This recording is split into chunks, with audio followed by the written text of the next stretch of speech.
সেটা হলো joint session.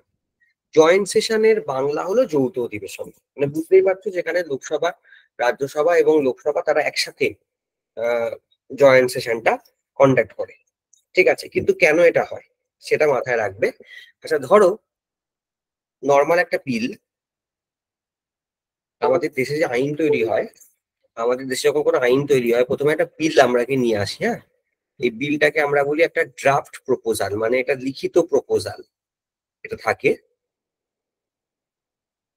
এই বিলটা আমরা প্রথমে ফার্স্ট হাউসে পাস করাই, তারপর এটাকে সেকেন্ড হাউসে পাস করাই, দুটো হাউসে পাস করার পর এটা প্রেসিডেন্টের কাছে পৌঁছয়। প্রেসিডেন্ট এখানে সিগনেচার করলে বিলটা আইনে পরিণত হয়। এই হলো প্রসেস, আইন তৈরির প্রসেস। এবার তুমি বলবে ফার্স্ট হাউস কোনটা, সেকেন্ড হাউস কোনটা? অর্ডিনারি বিল আমরা যে কোনো হাউসে ইন্ট্রোডিউস করতে পারি, সেটা লোকসভাতেও করতে পারি, সেটা রাজ্যসভাতেও করতে পারি। ওই জন্য আমরা এটাকে ফার্স্ট হাউস সেকেন্ড হাউস লিখেছি। আচ্ছা ধরো এমন ঘটনা ঘটলো যে ধরো ফার্স্ট হাউস পাস করিয়ে দিল একটা বিলকে, কিন্তু সেটা সেকেন্ড হাউসে ধরো রিজেক্ট হয়ে গেল, সেকেন্ড হাউস এটাকে প্রত্যাখ্যান করলো, তাহলে কি হবে? বিলটা প্রেসিডেন্টের কাছে পৌঁছবে না, কারণ আর প্রেসিডেন্ট যদি সই না করে তাহলে তো আইনে পরিণত হবে না। তাহলে এমনও হতে পারে যে ফার্স্ট হাউস বিলটাকে পাস করিয়েছে, কিন্তু সেকেন্ড হাউস বিলটাকে ঝুলিয়ে রেখেছে, দীর্ঘদিন ধরে পেন্ডিং আছে, এবং 6 মাস পরে যখন সেকেন্ড হাউস বিলটাকে আর পাস করালো না, তখন আমাকে ধরে নিতে হবে যে এই বিলটাকে, মানে এটা দীর্ঘদিন ধরে ঝুলে আছে। হতে পারে তারপরে পাস করতে পারে, কিন্তু প্রেসিডেন্ট 6 মাস ওয়েট করবে। 6 মাসের পরেও যদি সেকেন্ড হাউস এটাতে কোনো অ্যাকশন না নেয়, সেই ক্ষেত্রে কিন্তু জয়েন্ট সেশনকে সামান করে বা জয়েন্ট সেশনকে ডাকে হলো ভারতবর্ষের প্রেসিডেন্ট। জয়েন্ট সেশন মানে কি? যেখানে রাজ্যসভা এবং লোকসভার সমস্ত সদস্যরা একসাথে বসবে, বসে একসাথে বসে এই যে ডেডলকটা তৈরি হয়েছে, যে একটা হাউস পাস করাচ্ছে, একটা হাউস সেটাকে ঝুলিয়ে রেখেছে বা ফেল করিয়ে দিয়েছে, বিলটাকে রিজেক্ট করে দিয়েছে, তাহলে এই ডেডলকটাকে ভাঙার চেষ্টা করবো আমরা। সেটা হবে কিভাবে? না, জয়েন্ট সেশনের মাধ্যমে। তাহলে জয়েন্ট সেশনের এই কনসেপ্ট, এটা আমরা কোথা থেকে নিয়েছি? এটা আমরা অস্ট্রেলিয়ার সংবিধান থেকে নিয়েছি। কনস্টিটিউশন অফ ইন্ডিয়াতে আর্টিকেল 108-এ জয়েন্ট সেশনের কথা বলা আছে। Provides for joint sitting of Lok Sabha and Rajya Sabha in order to break any deadlock between the two. Deadlock কেন বলছে? কারণ একটা ডেডলক মানে এমন একটা সিচুয়েশন যেখানে কিছু কাজ এগোচ্ছে না। কারণ আমি আবার বলছি, ফার্স্ট হাউসে একটা বিল পাস করার পর যদি সেকেন্ড হাউসে বিলটা পাস না করে, বা সেকেন্ড হাউসে যদি বিলটা গিয়ে আটকে যায়, বা ধরো এমন হয়েছে ফার্স্ট হাউসে পাস করেছে, সেকেন্ড হাউসে বিলটা পেন্ডিং রয়েছে, এবার 1 মাস পেন্ডিং, 2 মাস পেন্ডিং, 3 মাস, 4 মাস, 5 মাস, 6 মাস পরেও যদি দেখা যায় পেন্ডিং হয়ে বসে আছে, তখন আমরা এটাকে কি করব? জয়েন্ট সেশন প্রেসিডেন্ট সামন করে এবার দুটো হাউসকে একসাথে নিয়ে বসবো, দুটো হাউসের সমস্ত মেম্বারকে একসাথে নিয়ে বসবো, এবং আমরা চেষ্টা করব এই ডেডলকটাকে যাতে আলোচনার মাধ্যমে ভাঙা যায়। এবার জয়েন্ট সিটিং কে কল করে কে? কল করে president. Is presided over by Lok Sabha speaker. এবার তুমি বলবে প্রিসাইডেড মানে কি? মানে হলো যখন ধরো লোকসভা রাজ্যসভা একসাথে বসলো, তখন যে সভাটা তৈরি হবে সেখানে তো সেটা একটা যৌথ অধিবেশন। সেই যৌথ অধিবেশনকে সভাপতিত্ব করতে হবে, যিনি সভাপতির কাজটা করবেন। নর্মালি তোমরা জানো লোকসভার সভাপতি হলো স্পিকার, রাজ্যসভার সভাপতি হলো চেয়ারম্যান, যিনি আদতে আমাদের উপরাষ্ট্রপতি, ভাইস প্রেসিডেন্ট। তো এই লোকসভা তোমার যে জয়েন্ট সেশন যেটা হয়, এই জয়েন্ট সেশনটাকে ডাকে হলো প্রেসিডেন্ট, বা এটা সভাপতিত্ব করে হলো লোকসভা স্পিকার। এবার যদি কোনো কারণে এমন হয় যে লোকসভা স্পিকার উপস্থিত নেই, স্পিকার অ্যাবসেন্ট, তাহলে কি হবে? In the speakers absence deputy speaker of the Lok Sabha প্রিসাইডস over the meeting. মানে লোকসভার যিনি ডেপুটি স্পিকার আছেন, তিনি এই মিটিংটা সভাপতিত্ব করেন। যদি স্পিকার থাকে, স্পিকার সভাপতিত্ব করবেন। যদি স্পিকার না থাকে, ডেপুটি স্পিকার সভাপতিত্ব করবেন। আচ্ছা যদি এমনও হয় যে ডেপুটি স্পিকার বা স্পিকার কেউই অফিসে নেই, তাহলে কে সেই সময় সভাপতিত্ব করতে পারে? In absence of both it is presided over by deputy chairman of the Rajya Sabha. সেক্ষেত্রে রাজ্যসভার ডেপুটি চেয়ারম্যান যিনি আছেন, তিনি সভাপতিত্ব করবেন। মাথায় রাখবে, রাজ্যসভার চেয়ারম্যান কিন্তু কখনোই যৌথ অধিবেশনে সভাপতিত্ব করতে পারে না, বা জয়েন্ট সেশন সভাপতিত্ব করতে পারে না। এটা আইদার স্পিকার করবে, স্পিকার না থাকলে ডেপুটি স্পিকার, মানে স্পিকারই প্রথম। স্পিকার একান্ত যদি উপস্থিত না থাকে, বা স্পিকার যদি অ্যাবসেন্ট হয়, তাহলে সেক্ষেত্রে ডেপুটি স্পিকার। ডেপুটি স্পিকার না থাকলে ডেপুটি চেয়ারম্যান রাজ্যসভার, কিন্তু রাজ্যসভার চেয়ারম্যান তিনি কিন্তু সভাপতিত্ব করতে পারেন না। তুমি যদি বলো কেন করতে পারেন না, কারণ আমরা সবাই জানি রাজ্যসভার চেয়ারম্যান তো রাজ্যসভার মেম্বারই নন। আমাদের দেশের উপরাষ্ট্রপতি তার পদের অধিকার বলে, আর্টিকেল 64-এ পরিষ্কার বলা আছে ভারতবর্ষের উপরাষ্ট্রপতি তার পদের অধিকার বলে রাজ্যসভার চেয়ারম্যান হয়েছে, তো ন্যাচারালি তার এই সুযোগটা নেই। তাহলে জয়েন্ট সেশনের কনসেপ্ট তোমরা সবাই বুঝতে পারলে। এখানে বাংলা লেখা আছে, দেখে নাও। অস্ট্রেলিয়া সংবিধান থেকে নেওয়া হয়েছে। ভারতের সংবিধানের অনুচ্ছেদ 108-এর অধীনে উভয়ের মধ্যে যে কোনো অচল অবস্থা ভাঙার জন্য লোকসভা যৌথ সভার যৌথ বৈঠকের ব্যবস্থা করে। যৌথ অধিবেশন রাষ্ট্রপতি কর্তৃক ডাকা হয়, লোকসভা স্পিকার সভাপতিত্ব করেন। স্পিকারের অনুপস্থিতিতে ডেপুটি স্পিকার সভায় সভাপতিত্ব করেন। উভয়ের অনুপস্থিতি যদি কেউই না থাকে সেক্ষেত্রে রাজ্যসভার ডেপুটি চেয়ারম্যান তিনি সভাপতিত্ব করেন। ক্লিয়ার হয়ে গেছে? আমাকে একটুখানি কনফার্মেশন দাও। সবাই বুঝতে পেরেছে? স্যার একটা প্রশ্ন ছিল। বলো। প্রশ্নটা হলো, প্রেসিডেন্ট এখানে কল্ড বাই প্রেসিডেন্ট, কিন্তু এখানে প্রেসাইডেড বাই হচ্ছে স্পিকার, আমি ধরে নিলাম। তাহলে ধরে নিলে যখন না, এটাই জয়েন্ট লেখা সিটিংটা, ধরে নিলে না, হ্যাঁ, এটাই লেখা আছে। আচ্ছা স্যার, এবার যখন জয়েন্ট সিটিং হচ্ছে সেই অধিবেশনে প্রেসিডেন্টের কি আর কোনো ভূমিকা আছে? না, প্রেসিডেন্ট জয়েন্ট সেশনে উপস্থিত থাকতে পারে না, আর থাকার কথাও নয়, কারণ প্রেসিডেন্ট মানে রাজ্যসভা বা উনি শুধু লোকসভার মেম্বার। ডাকবেন, তাই তো? উনি শুধু জয়েন্ট সেশনটা ডাকবেন। যেমন নর্মালি যে কোনো সেশন যেটা হয় পার্লামেন্টে, ধরো যেটাকে আমরা বলি মনসুন সেশন, বর্ষা গ্রীষ্ম বাদল অধিবেশন, যেটা আমাদের বলি বাজেট অধিবেশন, বাজেট সেশন, বা উইন্টার সেশন শীতকালীন অধিবেশন, যে কোনো অধিবেশনকে সামান করে হলো প্রেসিডেন্ট, মানে সেটাকে ডাকে, সেটা কবে থেকে শুরু হবে সেটা ঠিক করে প্রেসিডেন্ট, আর সেটা শেষ করা মানে সেটাকে প্রোডক করে সেটাও প্রেসিডেন্ট। তো এই ক্ষেত্রে জয়েন্ট সেশনও সামান করবে প্রেসিডেন্ট, কিন্তু ওকে জয়েন্ট স্যার। সেশনে সভাপতিত্ব করবে লোকসভা স্পিকার। লোকসভা স্পিকার যদি একান্ত না থাকে সেক্ষেত্রে ডেপুটি স্পিকার, ডেপুটি স্পিকার না থাকলে রাজ্যসভার ডেপুটি চেয়ারম্যান সভাপতিত্ব করবে, কারণ সভাপতি একজন দরকার। ঠিক আছে, তোমরা যদি কখনো সংসদে অধিবেশন থাকো দেখবে একজন স্পিকার কি করে, স্পিকার একজন যিনি ধরুন কোন একজন সংসদ বা এমপি কথা বলছে, তাকে হয়তো বসিয়ে দিয়ে অন্য একজন এমপি কে বললে এবার আপনি বলুন, বা খুব একটা ক্যাওস হচ্ছে তখন উনি ওটাকে কন্ট্রোল করার চেষ্টা করেন। উনি বেসিক্যালি সভাটাকে প্রিসাইড করেন, সভাপতিত্বের কাজ করে, সেটা তিনি করে স্যার দেন। জয়েন্ট সিটিং মানেই তো একটা ক্যাওসের জায়গা, সভাপতি এখানে আরো বেশি দরকার। একদমই তাই। ঠিক আছে, হলো, চলো তাহলে এবার আমরা নেক্সট স্লাইডে চলে যাই। এবার দেখো এর দুটো পয়েন্ট এখানে বলা হয়েছে, দুটো ছোট ছোট পয়েন্ট আমরা এখানে পড়বো এবং বুঝে নেব কি বলা হয়েছে। A minister can participate in the proceedings of a house of which he is not a member. Minister সেই হাউসের প্রসিডিংসে অংশগ্রহণ করতে পারে যে হাউসের তিনি member non. In other words, a minister belonging to Lok Sabha can participate in the proceedings of Rajya Sabha and vice versa, but he can vote only in that house where he has his membership. আচ্ছা, আমি একটা example দিই। ধরো আমি এখানে নির্মলা সীতারামনের কথা বলছি, ভারতবর্ষের অর্থমন্ত্রী। এবার তোমরা সবাই জানো নির্মলা সীতারামন অ্যাকচুয়ালি রাজ্যসভার মেম্বার, রাজ্যসভার মেম্বার, কিন্তু তিনি আবার দিনের শেষে ভারতবর্ষের একজন মন্ত্রীও বটে। আচ্ছা, ভারতের মন্ত্রী যদি তিনি হন তাহলে ন্যাচারালি তাকে তো লোকসভাতে উপস্থিত থাকতে হবে, রাজ্যসভাতে উপস্থিত থাকতে হবে। তুমি বলবে কেন? বিরোধীদের প্রশ্নের উত্তর দেওয়ার জন্য। লোকসভাতে যারা বিরোধীরা আছেন তারাও তো নির্মলা সীতারামনকে প্রশ্ন করবেন, আবার রাজ্যসভাতে যারা বিরোধী আছেন তারাও প্রশ্ন করবেন। তাই তুমি যদি মন্ত্রী হও, ন্যাচারালি মন্ত্রী হলে আলটিমেট কোনো একজন এমপি তো আর দুটো হাউস থেকে বিলং করতে পারে না। যেমন নির্মলা সীতারামন রাজ্যসভা থেকে বিলং করে, ভারতবর্ষের শিক্ষামন্ত্রী ধর্মেন্দ্র প্রধান তিনি রাজ্যসভা থেকে বিলং করেন, ভারতবর্ষের তোমার স্বরাষ্ট্রমন্ত্রী অমিত শাহ তিনি আবার লোকসভা থেকে বিলং করেন, ভারতের প্রধানমন্ত্রী নরেন্দ্র মোদী তিনি আবার লোকসভা থেকে বিলং করেন। আবার ধরো এস জয়শঙ্কর আমাদের এক্সটার্নাল অ্যাফেয়ার্স মিনিস্টার, তিনি আবার রাজ্যসভা থেকে বিলং করেন। তাই আলটিমেট তুমি যদি মন্ত্রী হও তোমাকে কোনো না কোনো হাউসের মেম্বারশিপ তোমার থাকতেই হবে। কোনো হাউসের মেম্বার না হয়েও মন্ত্রী হওয়া যায়, বাট সেটা ম্যাক্সিমাম 6 মাসের জন্য। 6 মাসের মধ্যে আলটিমেট কোনো না কোনো হাউসের মেম্বারশিপ নিতে হবে, নয়তো তার মন্ত্রিত্ব থাকবে না। এবার এখানে যেটা বলা হচ্ছে, তিনি যে হাউস থেকে বিলং করেন তিনি সেই হাউসে তো বসবেনই, খুব স্বাভাবিক, তিনি সেই হাউসের ভোটাভুটিতে অংশগ্রহণ করবেন, কিন্তু উল্টো দিকের হাউসে তিনি পার্টিসিপেট করবেন। কেন পার্টিসিপেট করবেন তার কারণটা হলো তাকে বিরোধীদের প্রশ্নের উত্তর দিতে হবে। তার মানে নির্মলা সীতারামন যেহেতু রাজ্যসভার মেম্বার, তিনি রাজ্যসভাতেও প্রসিডিংসে অংশগ্রহণ করবেন, বিরোধীদের প্রশ্নের উত্তর দেবেন, এবং যেহেতু রাজ্যসভার মেম্বার, তাই তিনি রাজ্যসভার ভোটাভুটিতে অংশগ্রহণ করবেন। তিনি লোকসভারও মেম্বার, তিনি লোকসভাতেও বসবেন, লোকসভাতেও ভোটাভুটিতে অংশগ্রহণ করবে, এই লোকসভাতেও তিনি পার্টিসিপেট করবেন প্রসিডিংসে, বিরোধীদের প্রশ্নের উত্তর দেবেন, বাট লোকসভার মেম্বার নন বলে তিনি লোকসভার ভোটাভুটিতে কিন্তু অংশগ্রহণ করতে পারবেন না।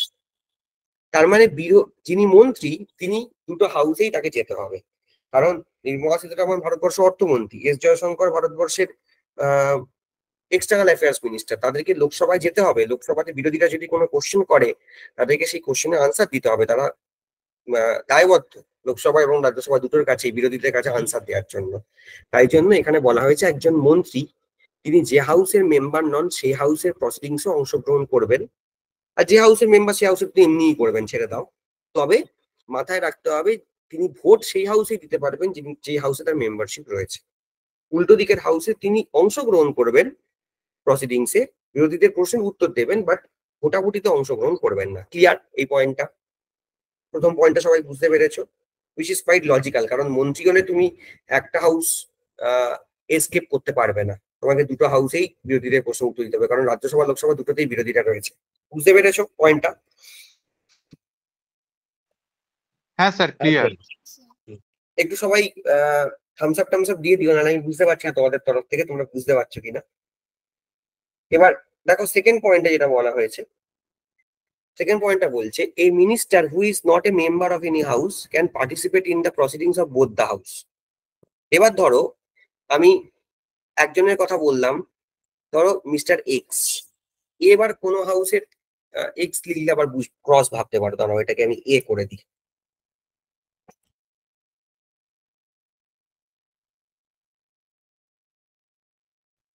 ধরো একজন ভদ্রলোক, তার নাম এ। এবার ধরে নাও এ বর্তমানে কোনো হাউসেরই মেম্বার নয়, লোকসভারও মেম্বার নয়, রাজ্যসভারও মেম্বার নয়। আমি তোমাদেরকে বলেছি লোকসভা রাজ্যসভার মেম্বার না হয়েও মন্ত্রী হওয়া যায়, কিন্তু 6 মাসের মধ্যে যে কোনো একটা হাউসে মেম্বারশিপ নিতে হবে, এটা আমি বলেছি।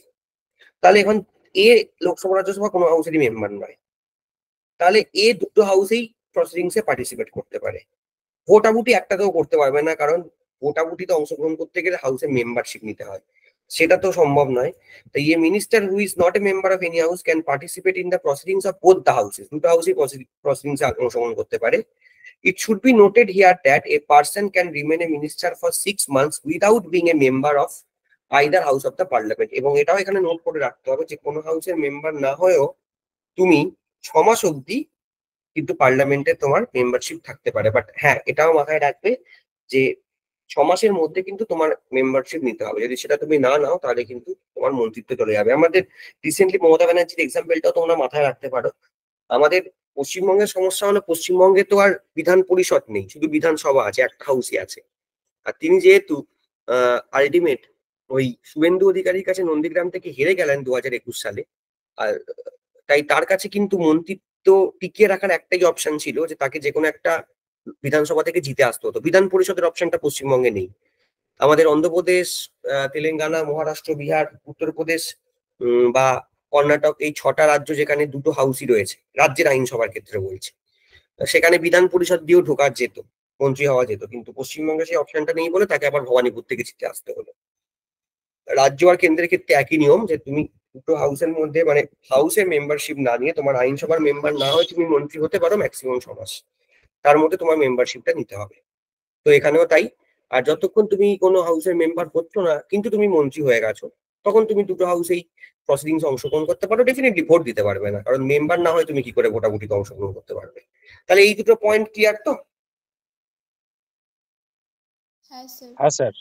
স্যার একটা প্রশ্ন করব হ্যাঁ, বলো অন্য বলো। ব্যাপারে।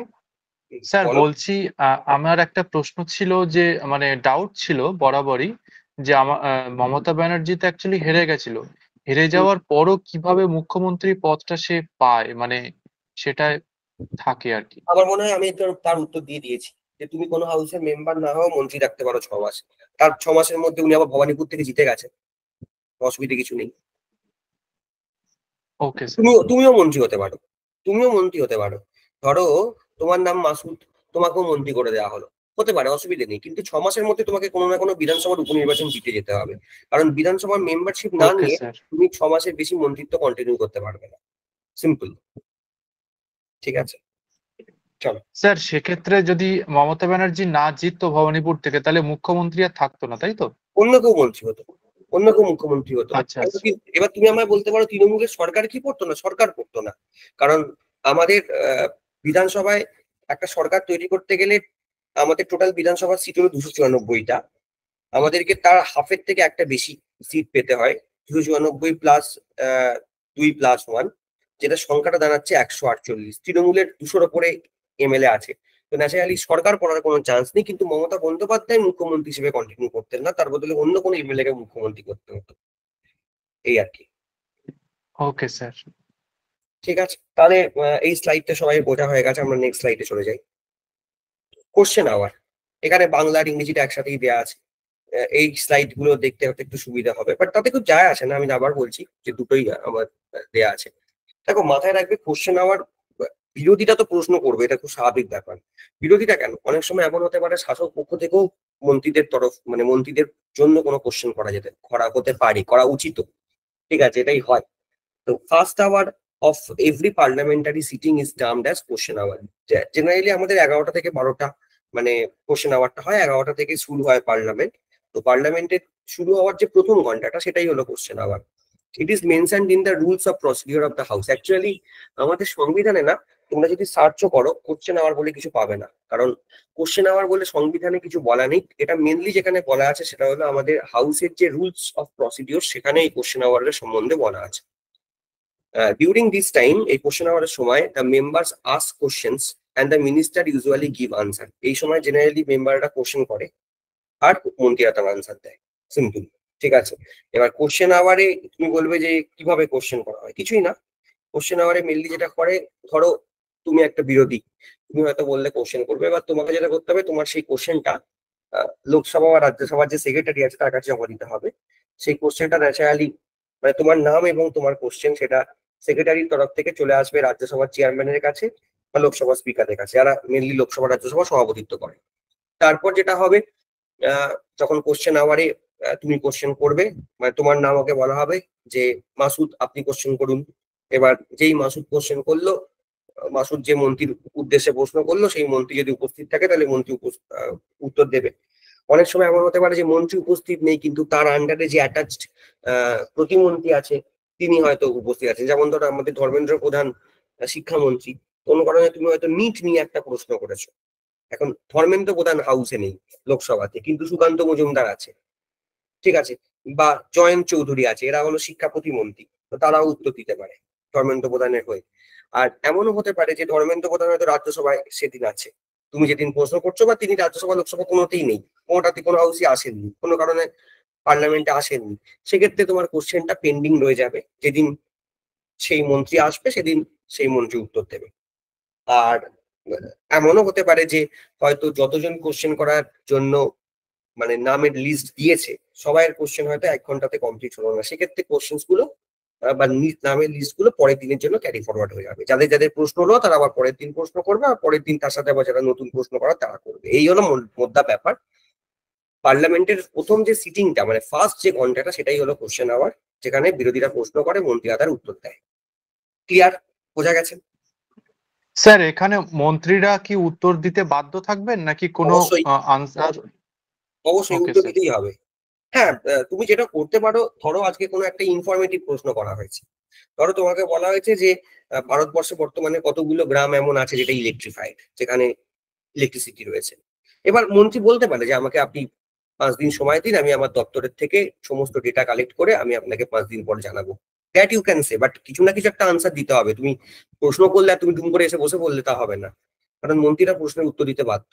ভারতবর্ষে যেহেতু গণতন্ত্র আছে, এখানে তোমাকে আনসার করতে হবে। চীন হলে আলাদা কথা ছিল, কিন্তু এখানে আনসার করতে হবে। তুমি সময় চেয়ে নিতে পারো, তুমি বলতে পারো যে আমার দপ্তরের কাছে, আমার ডিপার্টমেন্টের কাছে যেতে হবে, আমার কাছে এই মুহূর্তে ডেটাটা অ্যাভেলেবেল নেই, সেটা তুমি বলতে পারো। বাট তুমি অ্যাভয়েড করতে পারবে না, এবং তোমাকে ফিরে আসতে হবে 2 থেকে 3 দিনের মধ্যে, তোমাকে একদম আনসার দিতে হবে। অনেক সময় এমন হয়, অনেক ইনফরমেটিভ কোশ্চেন লিখিত আনসার দিতে হয়, রিটেন আনসার দিতে হয়, তেমনও হয়। ঠিক আছে, ওরাল আনসারও হয়, রিটেন আনসারও হয়। Okay sir. কোশ্চেন আওয়ারের পরে নেক্সট ঘন্টাটা হলো 0 আওয়ার, মানে ঠিক কোশ্চেন আওয়ারের পরের ঘন্টা। আমি বললাম পার্লামেন্টের প্রথম ঘন্টাটা কোশ্চেন আওয়ার, মানে আমি যদি পার্লামেন্টের প্রসিডিংসটাকে আমি এইভাবে একটা ছবির মতো করে ধরো আঁকি, এটা ধরো ফার্স্ট আওয়ার, ফার্স্ট আওয়ারটা হলো কোশ্চেন আওয়ার। কোশ্চেন আওয়ারের পরের ঘন্টাটা হলো 0 আওয়ার। 0 আওয়ারের পরে একটা লাঞ্চ হয়, এটাকে তো আমরা ধরি না অফিসিয়ালি, লাঞ্চটা হয়। এবং এর পরের যে সময়টা, মানে লাঞ্চ থেকে একদম পরের সময়টা হলো এজেন্ডা। এজেন্ডা মানে হলো যেখানে সাধারণ বিল পাস করানোর প্রসিডিংস এসব হয়। মানে একটা, বুঝতেই পারছো, এজেন্ডার সময়টা মেনলি বিল পাস হয়, বিভিন্ন আলোচনা হয়, ডিবেট হয়, ডিসকাশন হয়, এগুলো এজেন্ডার সময় হয়। তাহলে প্রথম আওয়ারটা হলো কোশ্চেন আওয়ার, পরের ঘন্টাটা হলো 0 আওয়ার, তারপরে মেনলি একটা লাঞ্চ, লাঞ্চে খাওয়া দাওয়া হয়ে গেল, তারপর এজেন্ডা, এজেন্ডাতে জেনারেল ডিসকাশন হয়ে হাউসের প্রসিডিং শেষ হচ্ছে। এইখানে দেখো 0 আওয়ার কি বলেছে, 0 hour is an Indian parliamentary innovation, it is not mentioned in the parliamentary rule book. এবার আমাদের পার্লামেন্টের রুল বুকেও এটা বলা নেই, সংবিধানে তো এটা বলা নেই, এটা মেনলি আমরা আমাদের হাউসে টেক আপ করেছি, এটা মেনলি আমরা আমাদের হাউসে এটা এনেছি। নেক্সট এটা বলছে, under this the member of parliament can raise matter without any prior notice. এই দেখো, এটাই হলো কোশ্চেন আওয়ারের সাথে পার্থক্য। আমি একটু আগেই তোমাদের বলছিলাম কোশ্চেন আওয়ারে আগে থেকে কোশ্চেন জমা দিয়ে দিতে হয়, কে কে কোশ্চেন করবে, কার পরে কে কোশ্চেন করবে, সেগুলো একটা সুন্দরভাবে একটা প্রপার ডিসিপ্লিন মেনে চলে। কিন্তু 0 আওয়ারে যেটা হয়, 0 আওয়ারে কোনো নোটিশ মোটিস দেওয়ার বালাই নেই। মোটামুটি আহ, এক একজনের জন্য 5 মিনিট মতো ধার্য থাকে এবং লোকজন কোশ্চেন করা শুরু করে। এবং ধরো মাসুদ কোশ্চেন করলো, মন্ত্রী উত্তর দেওয়ার সাথে সাথেই হয়তো শ্রাবণী একটা কোশ্চেন করে নিল, আবার শ্রাবণীর প্রশ্নের উত্তর দিতে দিতেই ধরো নাসিম একটা কোশ্চেন করলো, নাসিমের প্রশ্নের আনসার হয়তো দেওয়া ভালোভাবে কমপ্লিট হয়নি, তিতলি একটা কোশ্চেন করলো। মানে এই ক্ষেত্রে মানে বেসিক্যালি বুঝতেই পারছো, মানে একদম শেখা হয় যাকে বলে সরকারকে, মানে বিরোধীরা কোশ্চেন করে করে নাজেহাল করে দেয় এবং প্রপার প্রসিডিওরটা এখানে ফলো করা হয় না কিছু। Under this member of parliament can raise matter without any prior notice.